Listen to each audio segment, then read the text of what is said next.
வணக்கங்க. நாம இன்னைக்கு பார்க்க போறது நம்ம இயற்கை அமுதுங்கிற பேஜ்ல இயற்கையான முறையில சோப்பு தயார் பண்ணிட்டு இருக்கிறோம். இன்னைக்கு நாம பார்க்க போற டாபிக் என்னன்னா இயற்கை பத்தி தான் பார்க்க போறோம். என்னன்னா இப்போ எல்லாம் இயற்கை யாரும் கண்டுக்க மாட்டேங்கிறாங்க. இப்ப இருக்க ஜெனரேஷன் வந்து பாதி சப்போர்ட் பண்றாங்க இயற்கைக்கு.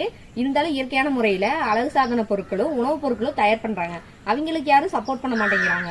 ஃபாஸ்ட் ஃபுட்னு சொல்லி பானிபூரி அது இதுன்னு எல்லாம் சாப்பிட்றீங்க. அதை ஒரு நாளைக்கு சாப்பிட்டா என்ன நல்லது தானே உங்களை தேடி வருது. நீங்க அதை சாப்பிட்டு நல்லா எப்படி இருக்குன்னு சொல்லுங்க. நாம வந்து இயற்கையான முறையில சோப் பண்றோம். அந்த இயற்கையான முறையில சோப் பண்றதுக்கு நான் ஒவ்வொரு சோப்பு தயார் பண்றதுக்கு எனக்கு குறைந்தபட்சம் 3 இல்ல 4 நாள் ஆகுங்க. ஒரு சோப் பண்றதுக்கு எனக்கு இயற்கையான முறையில பண்றங்காட்டி எனக்கு அவ்வளவு டைம் எடுக்குது.